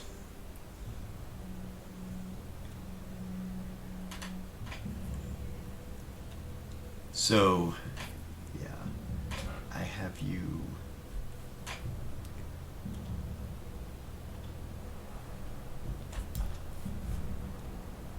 She'll telepathy Vay. And she'll just say, I have an idea. Shh. He nods.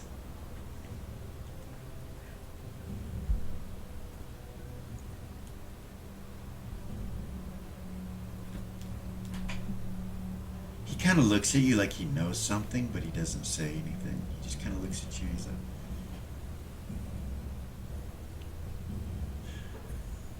he nods again.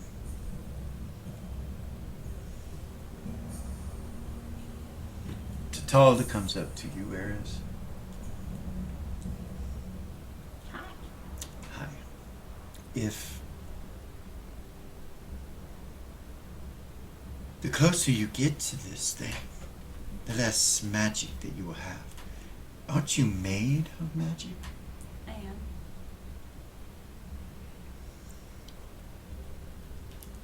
Do you know how it will affect you? I don't. Well, you must be vocal and tell us what is going on as we go in. I will. I'll tell you guys, don't worry. We thank you. She'll touch your belly. The camera She'll can't give- see what you're doing. She'll give in the temptation and she'll touch your belly real gentle and she'll kiss her on the cheek. Real gentle, just barely touch Yeah. your belly. She's been wanting to touch her belly since the first time She lets you. saw it. Can't help myself. Mal kind of smiles a little bit when all this is going on. Kind of starts to walk over, and as you're doing it, she goes. And he stops and kind of goes. He thought he was off the hook. No. You're never off the hook. She winks at you with the eye away from Mal. Great. It's great. Running him. Yeah. Running him. Yeah. This is Totaldo we're talking. Yeah. He knew what he was getting himself Before into. he signed up, Like, for he sure. knew. We've been adventuring together for years. He knew. Yeah. I don't feel sorry for him, not one bit. No, not at all. Not at all. Funny. He's got to like it on some level. Or, Right. Or you wouldn't do it. Yeah, right. Yeah. Yeah. Or it could have been that he was trying for so long, and finally now he's not sure that's what he wants. I'm just kidding. He loves her to death. So, Sabian says,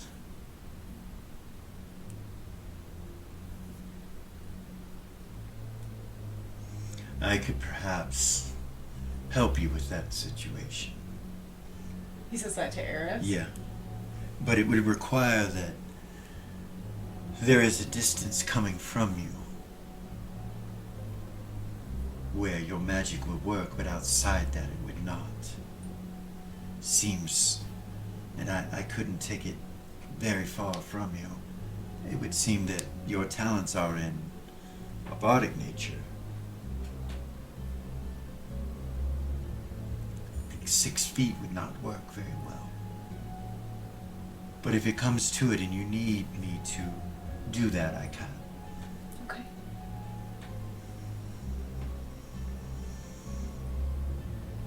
And when the time comes, if you need to run, I will place myself between you and it. For I am ready to pass on to the next life. I am ready to move to another place. So you at least you know that I am either crazy enough to do it, dedicated to you, whatever means that needs to be spoken to yourself. Just know that I will do what I have to do. And you will do what you need to do. I will. And in the end, from one bar to another, I hope that you write a song. Smile real big. I can think of no greater honor than for a master bard such as yourself to do so. Thank you. Sadie. That's why I'm here.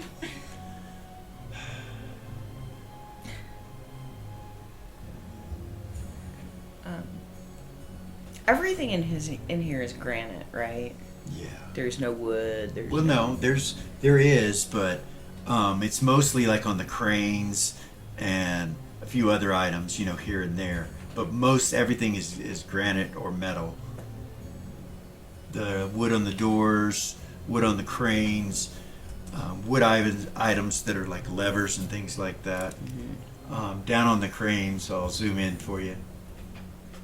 You see these levers and stuff. Some of them have wood around them. So There's chains everywhere too. the There's a table over here that's doing leather work, but that's way over here.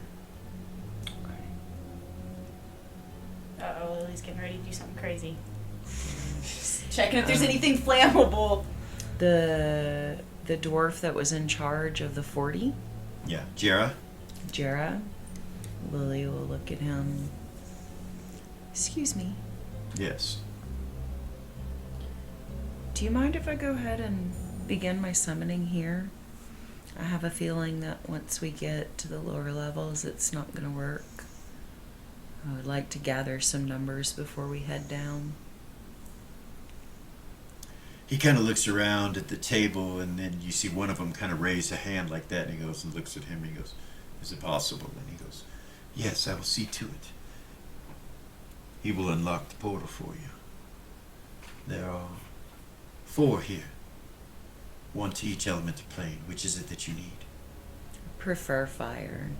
Very well. He looks at him and he walks over towards this area over here. Ray, you already knew. You and Bay.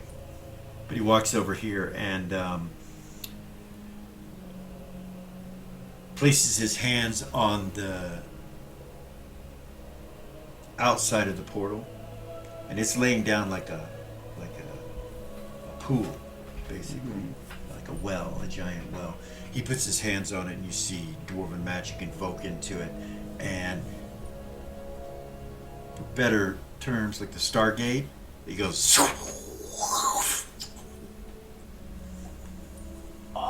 Lights up that area. Nice. The dwarf looks back over his shoulder at you and nods. As she's walking over there, she'll put the gem back in her bag. Okay, you get up and Gorgan gets up, goes with you. You and Gorg walk over that direction. The dwarf comes to walk past you and he kind of stops and he says, just make sure they do not cause too much chaos while we are working, while the dwarves are working, please. The carpets you need not worry about, they will not catch a flame. Or any of the wood, anything within this place. Okay. Is there an There- area where I could just have them gather until we're ready to go? Wherever it is you like, except for one. Please do not put them over by the hand. The water. Yeah, over here Mm-hmm. and over here. Okay. But anywhere else you can put them. And you realize the clanking of metal is not just from this direction over here on, you know, where all these forges and stuff are over here. It's also from over here, and they seem to be sparring still. Mm.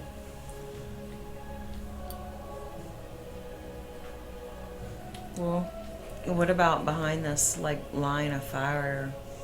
Right here, Yeah, just keep them.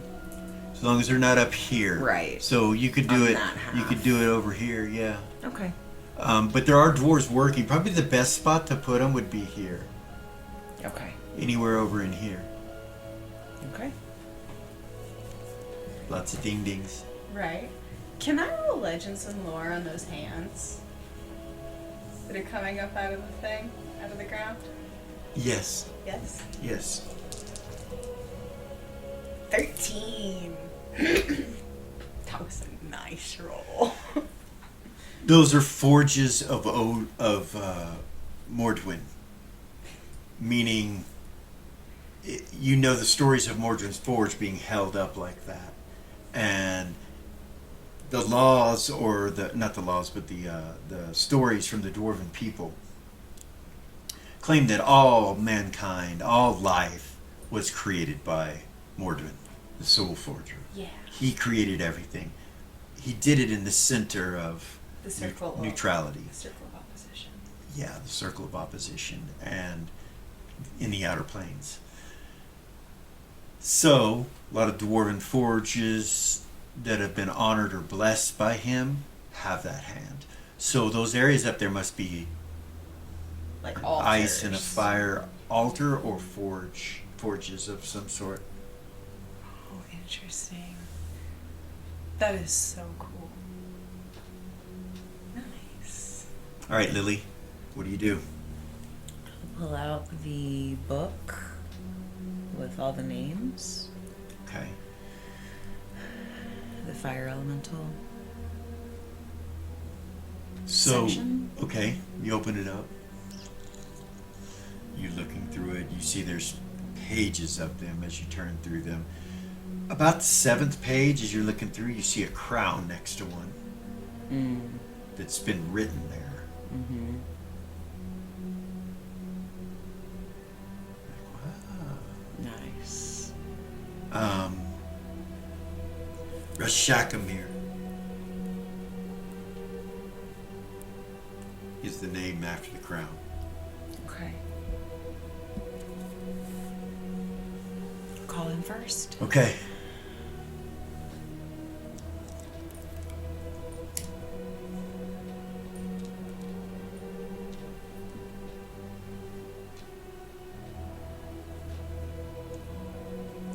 I have the ring of elemental control ready.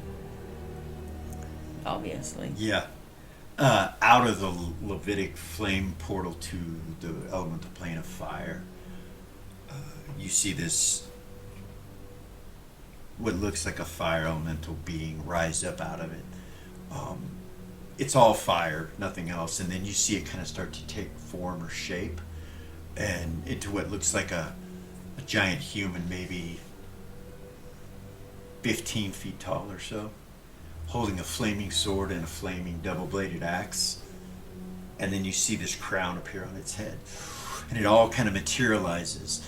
As it does so, you see his body change into basically skin like a human, but red, and a beard that's flaming, and it just kind of dies down into a red beard.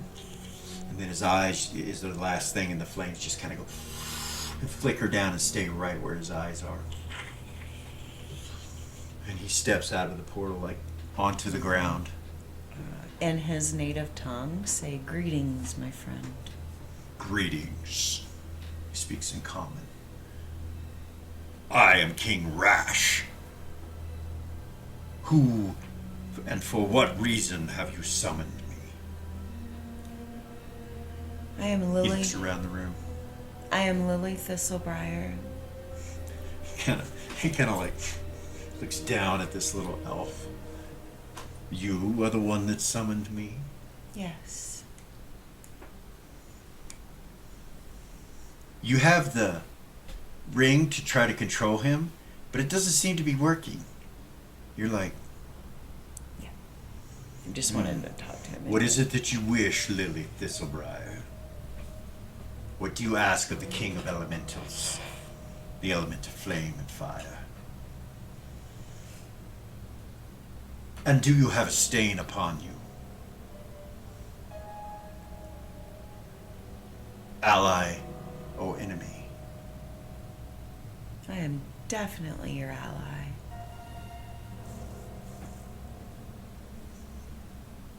And I seek your assistance with your noble army.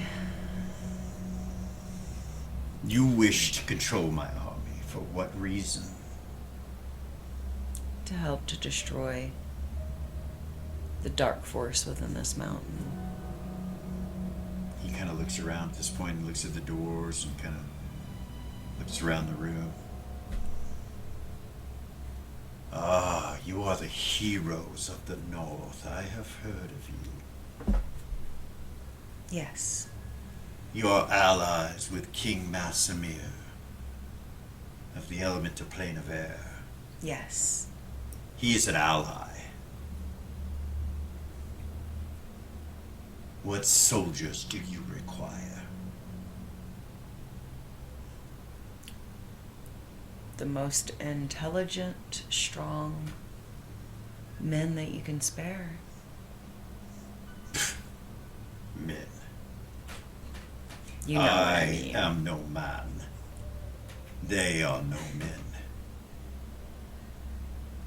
If it is comfortable for you to give us that of what you humans and elves and those call sex, various other things you may call them, know that we produce ourselves from ourselves.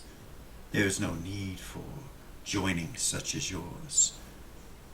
But we will call them men if that will make you comfortable. And he turns and turns his back to you, looks at the portal and goes, come, my friends, come. And he waves his hand like that. And out of the portal come fire elementals pouring out. They're going to be the largest fire elementals you've seen. 12 of them come out at 30 hit die. Nice. And when they come out, they take on the form of humans like he did. Nice. And they all come out and they walk and it just looks like giant red barbarian types that have flaming weapons that don't go out. The weapons are still flaming. And then he turns and whips back around and looks at you. It seems you have the blessing of Nira as well.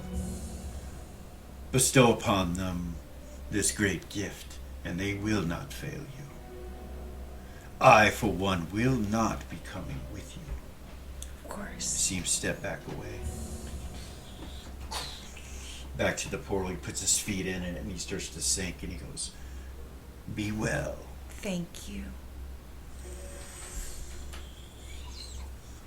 fire elementals kind of turn and look at you, and you feel your ring go and grab them all, and they're like, and then they bow to you. Should bow back to him. The dwarves are just standing there, kind of like. They don't seem to be scared. They're just kind of looking up at him. I'll tell them, thank you for coming. Come with me. They And move I'll- quickly. Their reaction adjustment is high.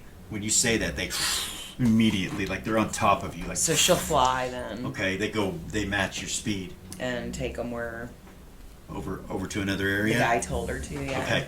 All right. They all follow you over there. When they land, they all go like into this formation, this military formation. See one of them stepping outside of the military formation a little bit, just kind of floating there. Nice. She'll look over at everybody. Gordon kind of raises an eyebrow and he goes, "Well done. Thank you. I think they'll go first." And he looks at Tatalda and she goes, "Hell yes, they will." So, If the traps are there, they can set them off. and their king asked me to imbue them with the same power as the ones that Nira gave me in the crystal.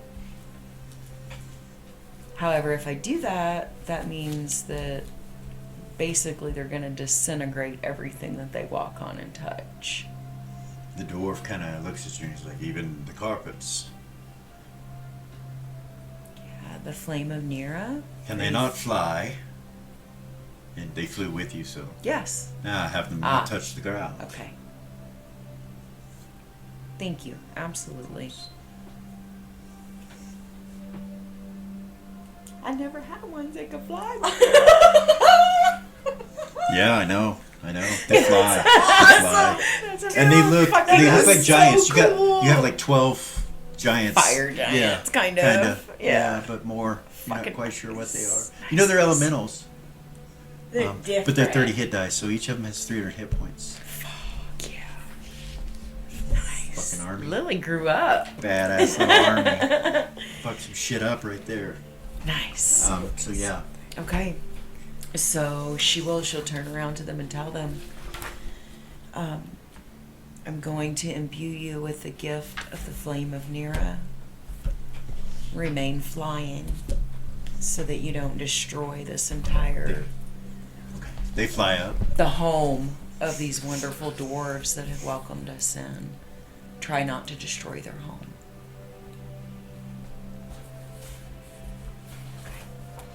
You feel that they get your command. Okay. Well, and I don't know if I said it, but she would be using their tongue. Okay. Yeah, they Their tongue. understand it. They seem. Yeah, you don't know. Yeah, they understand it. Obviously, you don't know if they speak common or not. Right. He did. Right. The king did. He called himself King Rash. Rash. Mm. God, yeah, But in the you're book, right you there. saw it as something else. You know what I mean? Like he didn't say his full name. You have it written down It's in the in your book. You know it's Rashkamir, but that's not what he said.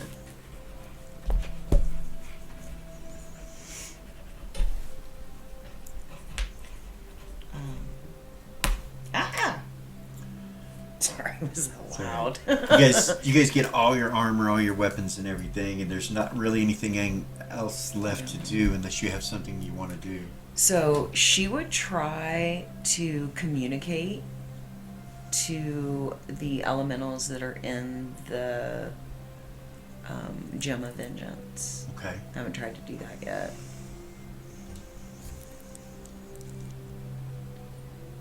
I'll hold it up and try and. Yeah. You can communicate with them. Like a So- telepathy. Nice. So I'll explain to You're them. touching it, so. I'm gonna let you out. I want you to. Stay on the stone right here. Yeah, I don't want you to. Because they don't fly. They don't. I'll tell them to stay on the stone. Don't touch any wood. Okay. Whatever. and to share the blessing of the flame of Nira with these new elementals that are going to be helping us. Okay. They And then I'll release them. you release them and they go over and touch everywhere they stood and they move, it starts to burn. The stone is on fire.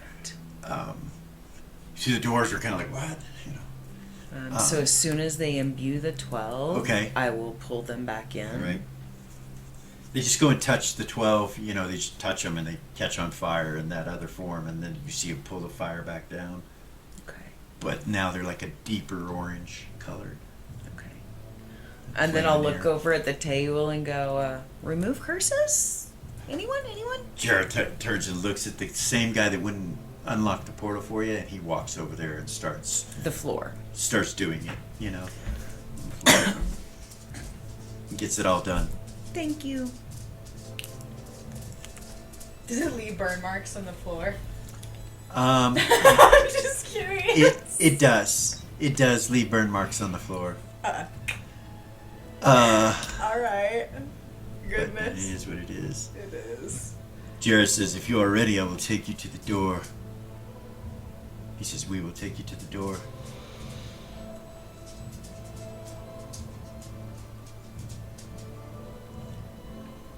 Gordon says,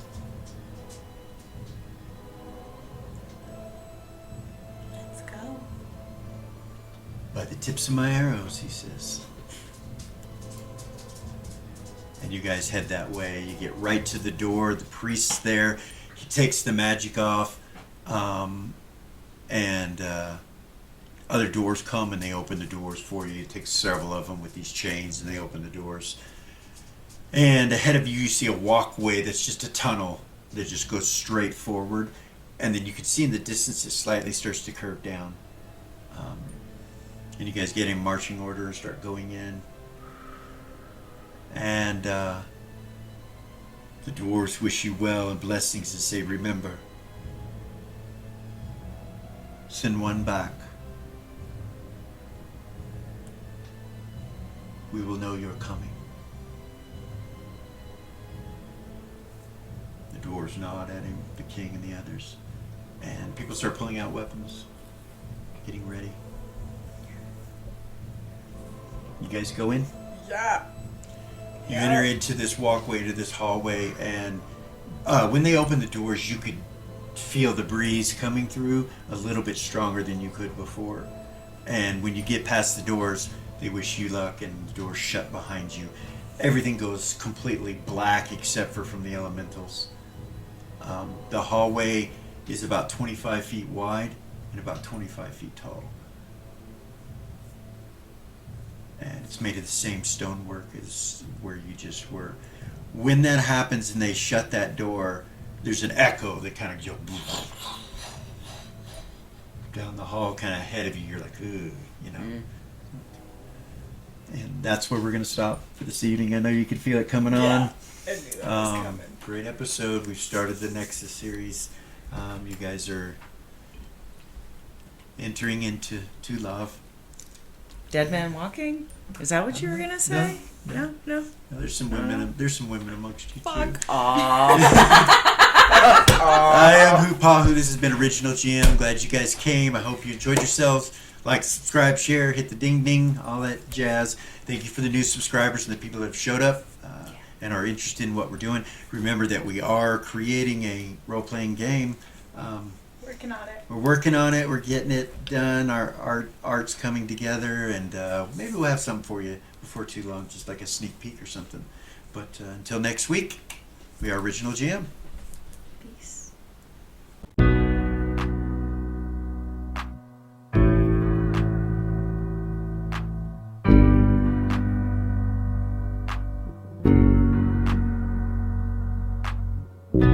There's a gift inside the old gods granted me, a vision of the way to change reality. In the shadows creeping.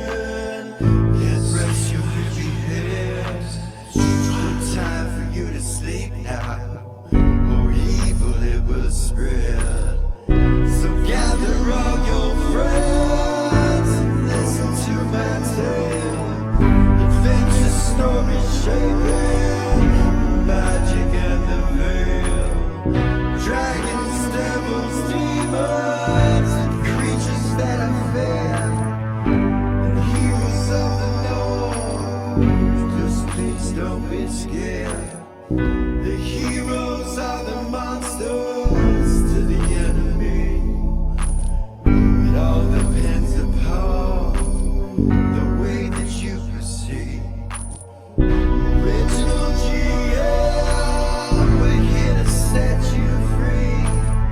Come join in the adventure. Who you wanna be? Who you wanna be? We are heroes.